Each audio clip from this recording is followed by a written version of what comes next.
Welcome, स्वागत है, नमस्कार, सलाम, आदाब सबको। एक बार फिर से स्वागत करता हूं मैं आपका मेरे यूट्यूब चैनल मोहम्मद जीएम में। और आज जो हम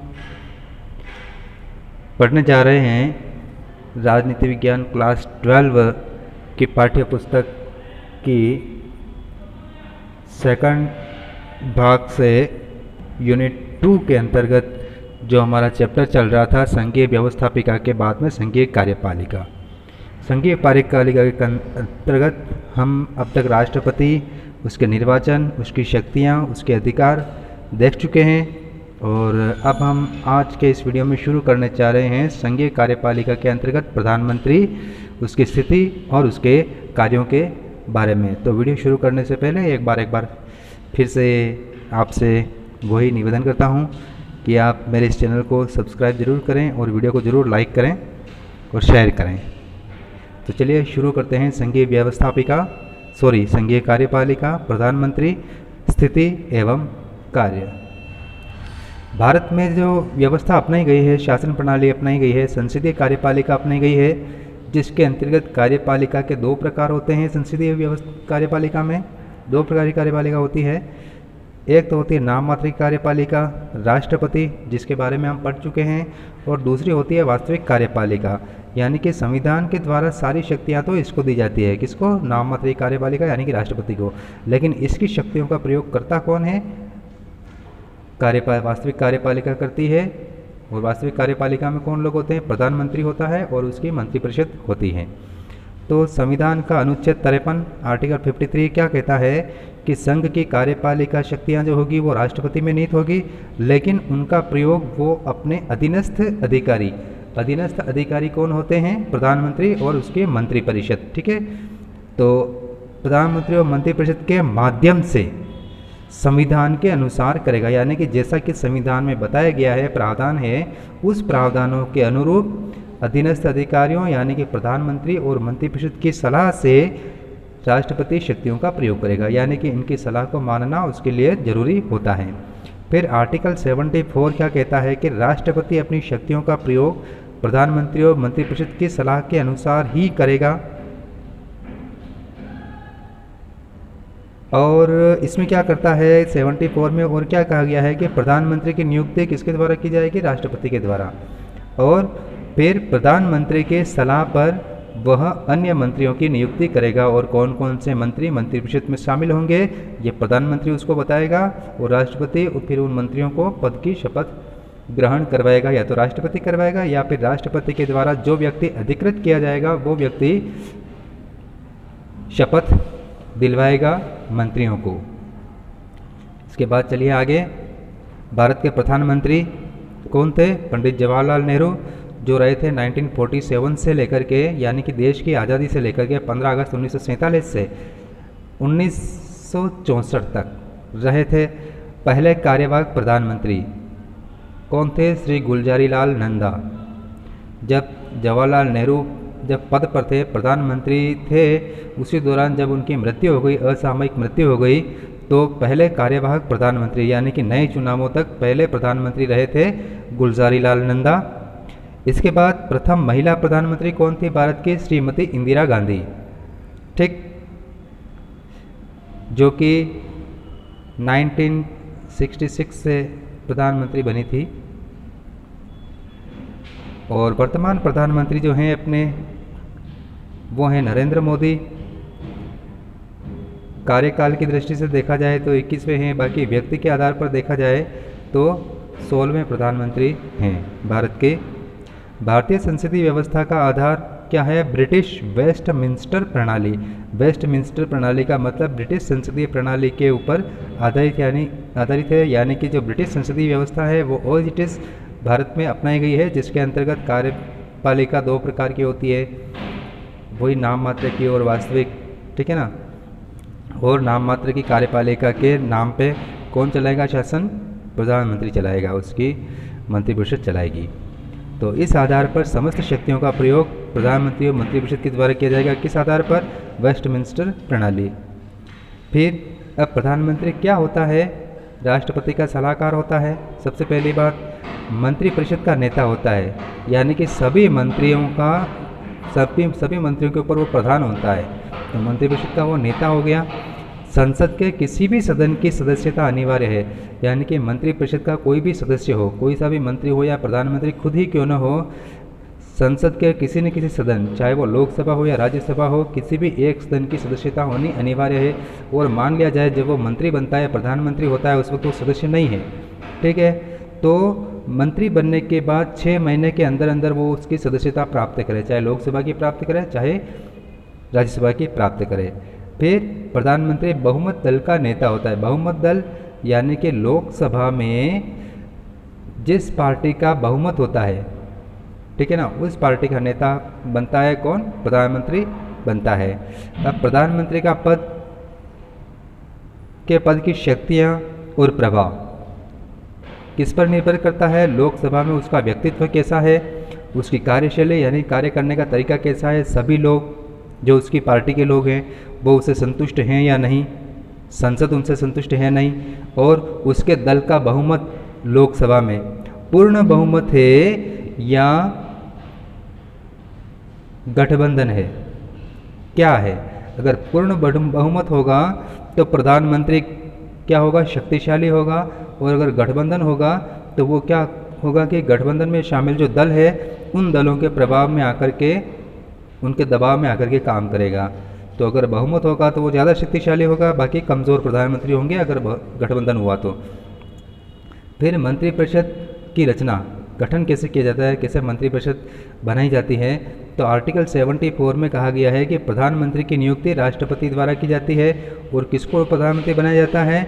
जिस पार्टी को या जिस दल को बहुमत होता है लोकसभा में, उस दल के नेता को राष्ट्रपति प्रधानमंत्री बनाता है और फिर प्रधानमंत्री की सलाह पर वो अन्य मंत्रियों की नियुक्ति करता है। ठीक है, यहाँ तक क्लियर हो गया। इसके बाद प्रधानमंत्री की नियुक्ति देख लेते हैं। राष्ट्रपति द्वारा एक बार फिर से लोकसभा में बहुमत प्राप्त दल या गठबंधन का नेता, यानी कि जिस पार्टी को बहुमत होता है, या अगर गठबंधन है यानी गठबंधन में एक से ज़्यादा पॉलिटिकल पार्टीज होती है, ठीक है ना, तो उस गठबंधन का जो नेता होता है उस नेता को प्रधानमंत्री नियुक्त करता है।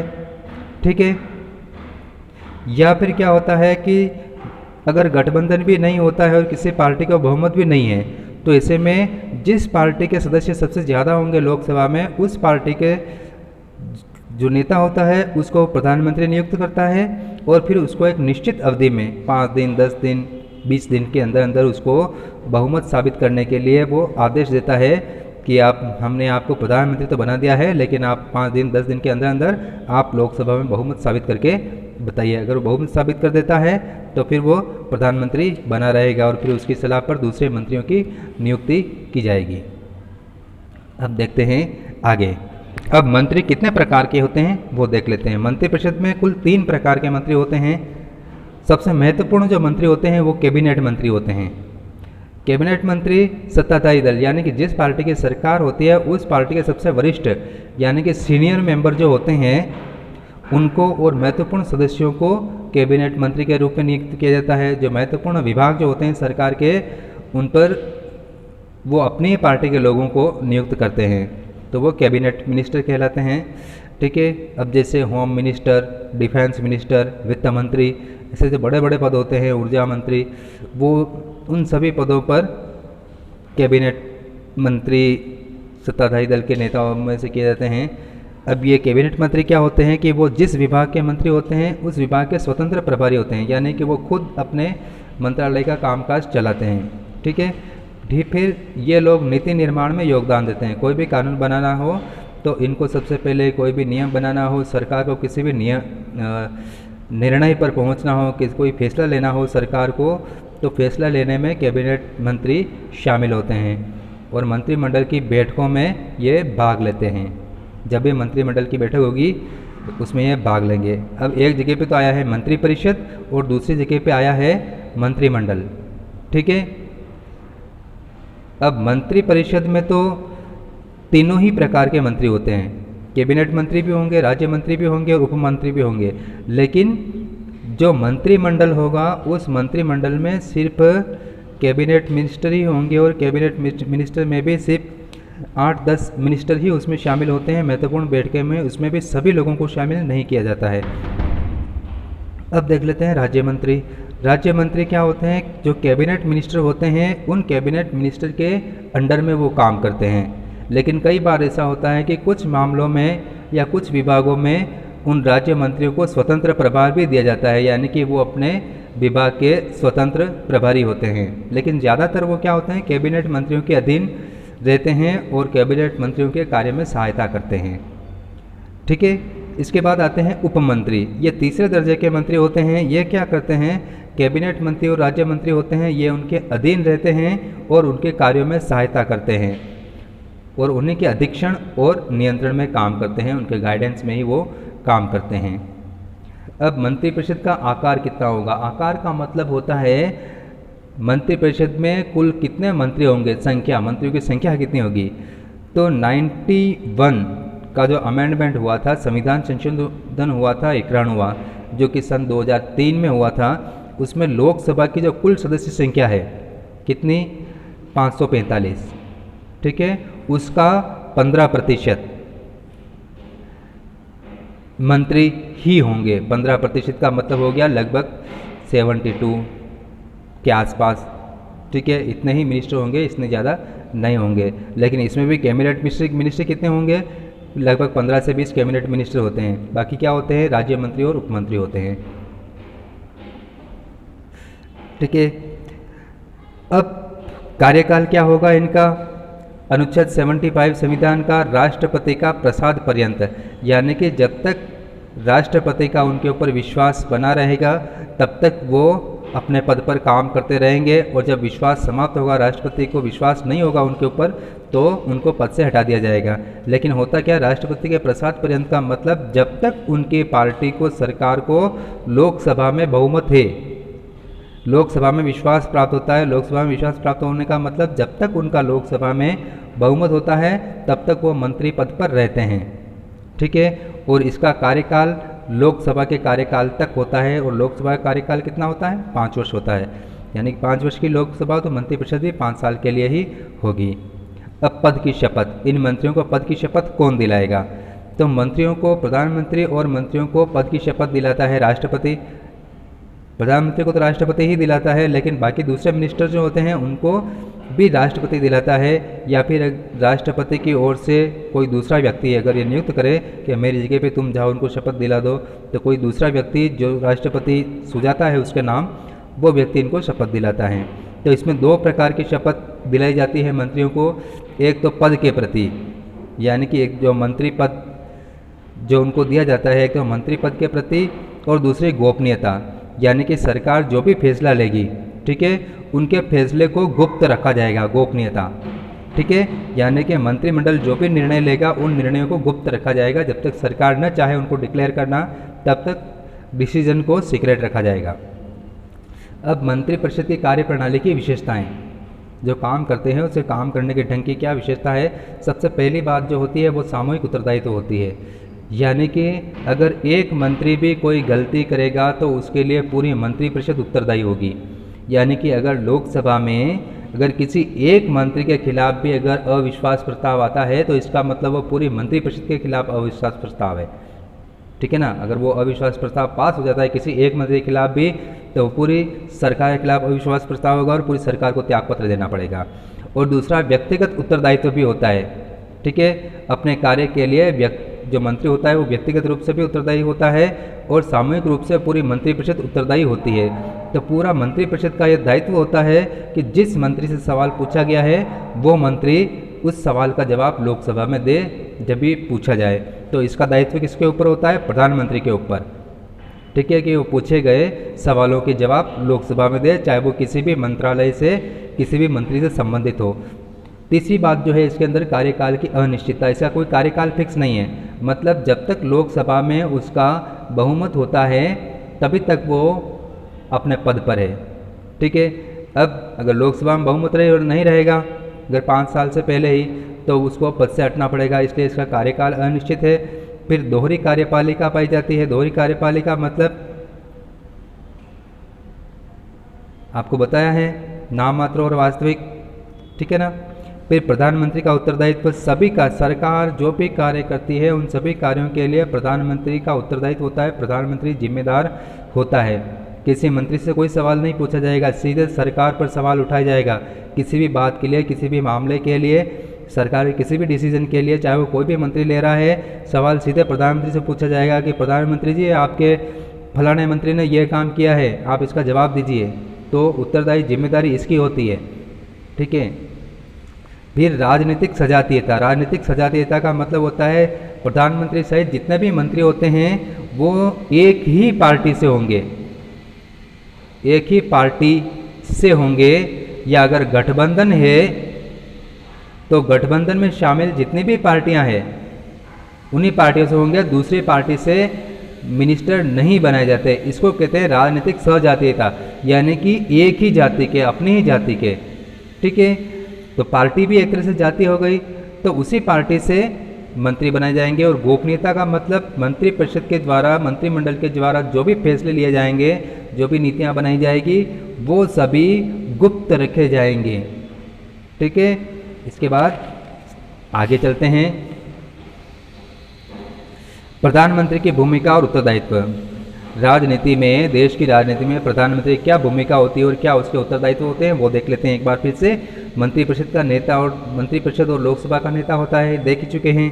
मंत्रिपरिषद का भी नेता होता है, सभी मंत्रियों के ऊपर नेता है, और लोकसभा का भी नेता होता है, यानी कि वो जब भी लोकसभा में बोलने के लिए खड़ा होता है तो सभी व्यक्ति चुपचाप, सभी सदस्य चुपचाप उसकी बात को सुनते हैं, क्योंकि वो सिर्फ अपनी पार्टी का ही नेता नहीं है, लोकसभा का ही नेता नहीं है, बल्कि वो पूरे देश का नेता है, ठीक है। और वो जो बोलता है उसमें सरकार की कार्यप्रणाली या सरकार भविष्य में क्या डिसीजन लेने जा रही है, क्या फैसला लेने जा रही है, उससे देश पर क्या प्रभाव पड़ेगा, अंतर्राष्ट्रीय स्तर पर देश का क्या प्रभाव पड़ेगा, वो सारा का सारा किस पर डिपेंड करता है, प्रधानमंत्री के ऊपर, ठीक है। इसलिए इसकी बात बड़े ध्यान से सुनी जाती है, और बाद में उससे क्रिटिसिज्म होता है कि सही है या गलत है, वो भी सिर्फ लोकसभा के अंदर।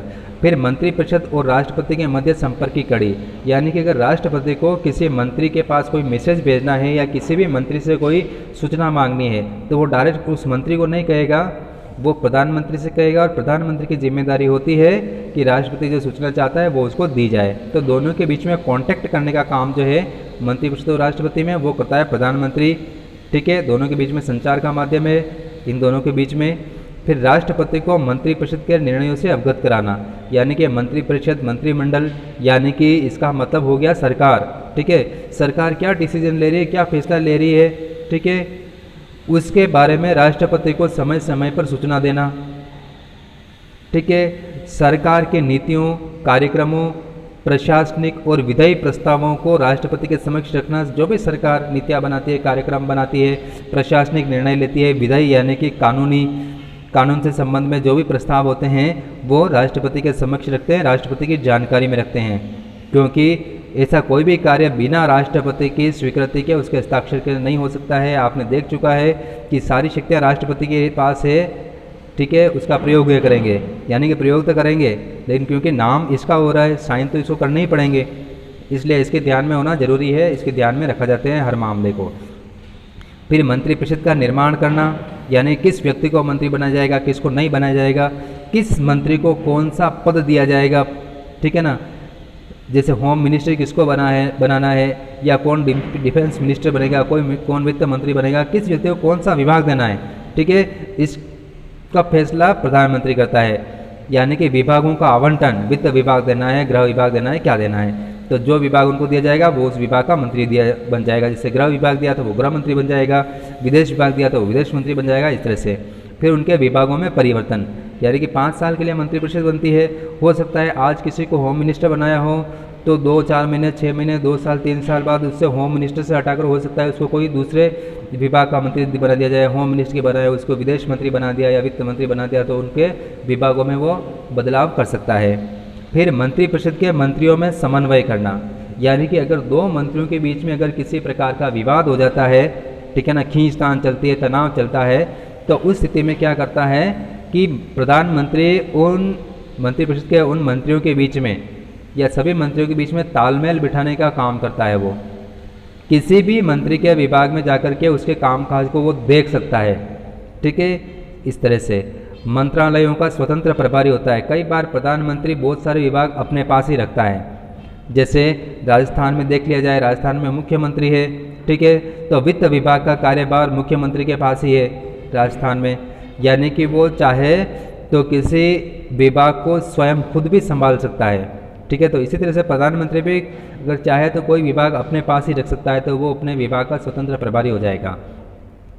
अब मंत्रिमंडल, सदन और दल का नेता है। अपने मंत्रिमंडल का भी वो नेता होता है, सदन यानी कि लोकसभा का भी वो नेता होता है, और अपनी पार्टी, जिस पार्टी का वो होता है उस पार्टी का भी वो नेता होता है। संसद और कैबिनेट के मध्य की कड़ी, यानी कि अगर संसद को अगर किसी मंत्री से कोई सवाल पूछना है, कोई प्रश्न करना है, ठीक है ना, तो संसद पहले क्या करेगी, जो जैसे लोकसभा है या राज्यसभा है, ठीक है, तो राज्यसभा या लोकसभा का जो अध्यक्ष होता है उस अध्यक्ष को वो सवाल भेजते हैं, और फिर वो अध्यक्ष क्या करता है, प्रधानमंत्री को सवाल भेजता है, जो भी मैसेज होता है वो, फिर प्रधानमंत्री संबंधित विभाग का जो मंत्री होता है उसके पास जाता है, उससे जवाब लेता है, और फिर जो निश्चित समय होता है उस समय के ऊपर वो सदन में जवाब देता है, संसद में जवाब देता है।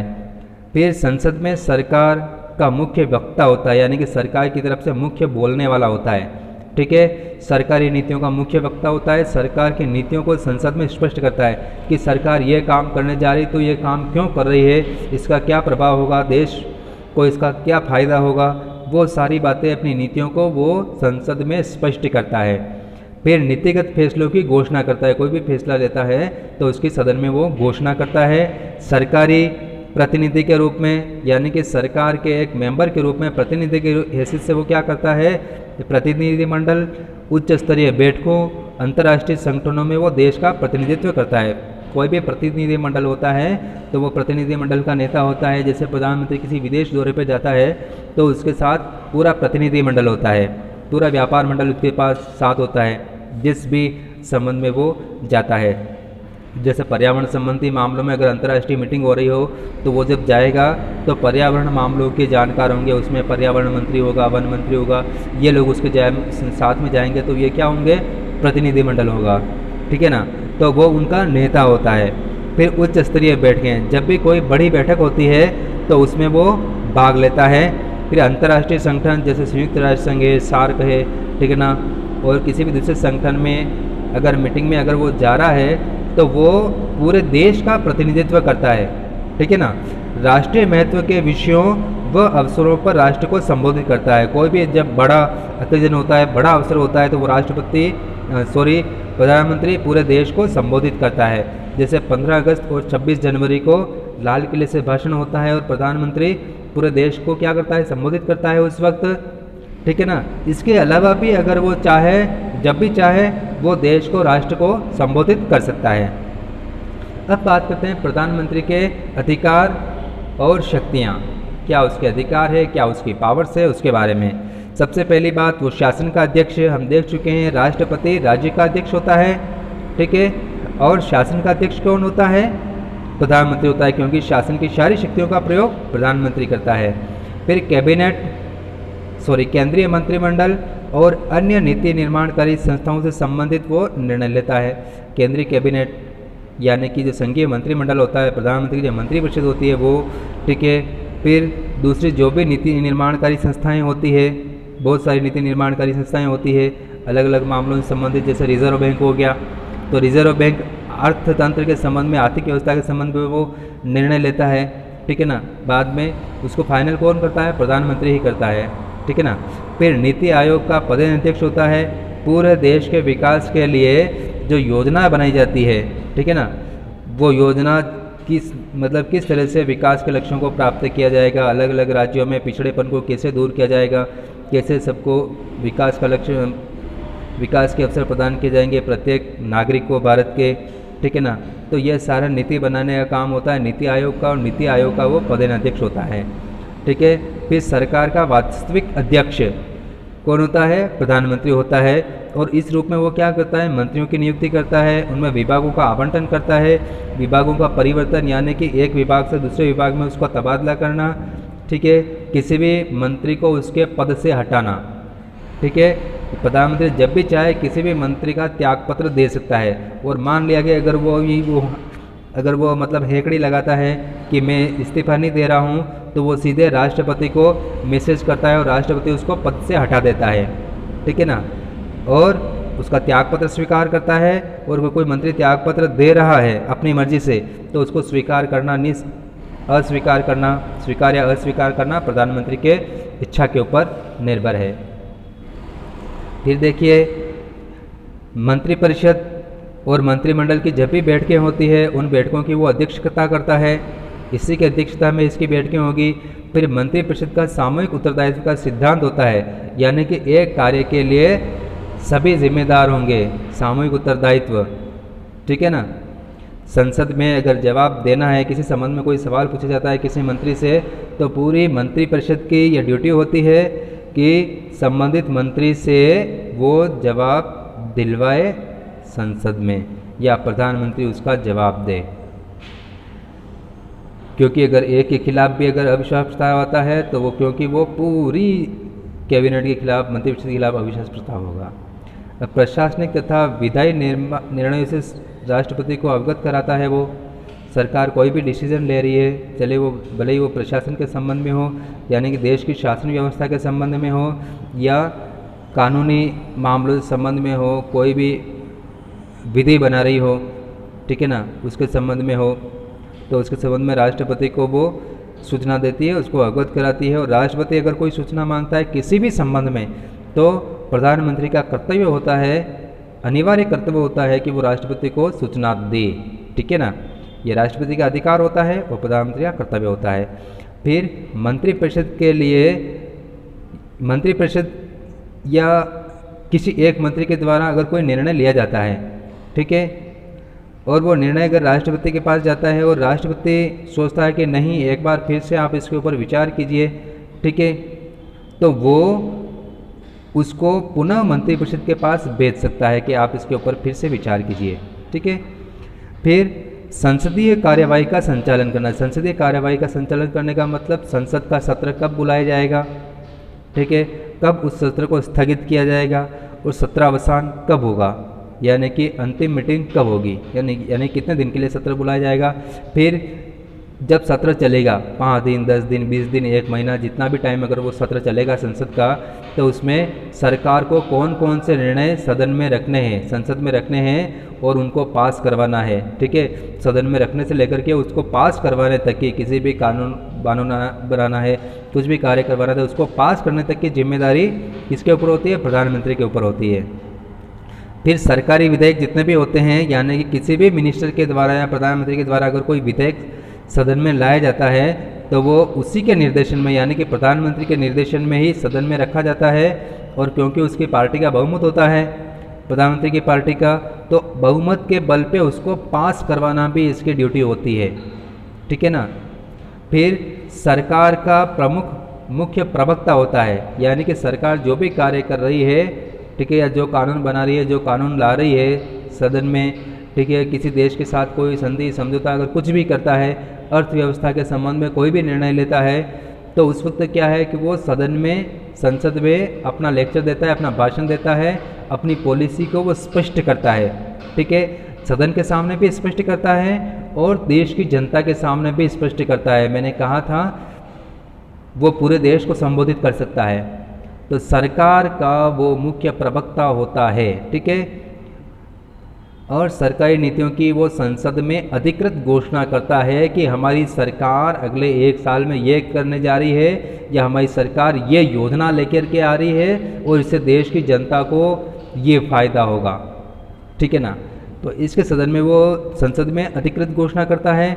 फिर महत्वपूर्ण नियुक्तियाँ, जितनी भी नियुक्तियाँ होती है देश भर में बड़े बड़े पदों पर, उसके संबंध में राष्ट्रपति को वो सलाह देता है। हमने देखा था राष्ट्रपति बहुत सारे लोगों की नियुक्ति करता है अलग अलग पद पर। न्यायालयों में न्यायाधीशों की नियुक्ति करता है, संघ लोक सेवा आयोग के सदस्य की नियुक्ति करता है, और निर्वाचन आयोग है, विधि आयोग है ना, बहुत सारे आयोग हैं। तो उन सभी आयोगों में फिर कैग की नियुक्ति, CAG, कंट्रोलर और ऑडिटर जनरल, फिर विदेशों में राजदूतों की नियुक्ति, ठीक है ना। तो ये सारे काम राष्ट्रपति के हैं, लेकिन करता कौन है? प्रधानमंत्री करता है। तो इन नियुक्ति के संबंध में वो प्रधानमंत्री को राष्ट्रपति को वो सलाह देता है। फिर दोनों सदनों के बीच में संपर्क का सूत्र, दोनों सदन कौन कौन से? लोकसभा और राज्यसभा के बीच में वो संपर्क की कड़ी होता है। राष्ट्रपति को संसद के सत्र का आयोजन, यानी कि वो राष्ट्रपति को सलाह देता है कि संसद का सत्र कब बुलाया जाए, कितनी तारीख से बुलाया जाए और कितनी तारीख को वो चलेगा, और उस सत्र में सरकार के द्वारा कौन कौन से निर्णय पास करवाए जाएंगे, कौन कौन से विधेयक पास करवाए जाएंगे, ठीक है, कब मीटिंग समाप्त होगी, यानी कि संसद के सत्र का अवसान होगा, इसके संबंध में राष्ट्रपति को वो सलाह देता है।